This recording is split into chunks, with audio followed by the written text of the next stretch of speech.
বঙ্গবাজারের ভয়াবহ অগ্নিকাণ্ডের রেশ কাটতে না কাটতেই ফের রাজধানীর গুলিস্তানের সুন্দরবন স্কয়ার মার্কেটে অগ্নিকাণ্ডের ঘটনা ঘটেছে। আগুন নিয়ন্ত্রণে কাজ করছে ফায়ার সার্ভিসের 11টি ইউনিট। শনিবার সকাল 10:30টার দিকে মার্কেটের 5ম তলায় এ আগুন লাগে। এখন পর্যন্ত আগুনের সূত্রপাত ও হতাহতের বিষয়ে কোনো তথ্য পাওয়া যায়নি।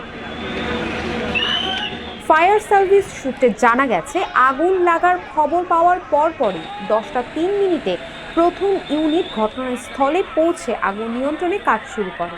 পরে আরও 10টি ইউনিট সেখানে যোগ দেয়। প্রতিনিয়তই এভাবেই দেশের বিভিন্ন জনসমাগমপূর্ণ মার্কেট এরিয়াগুলো অগ্নিকাণ্ডের শিকার হচ্ছে। কেন ঘটছে এমন দুর্ঘটনা? কেই বা দায়ী, প্রশাসন নাকি অন্য কোনো চক্র? কিন্তু সকল পরিস্থিতিতেই মূল ভুক্তভোগী হচ্ছে খেটে খাওয়া সাধারণ মানুষেরা। শ্রাবণী সরকার, গ্লোবাল ভয়েস 24।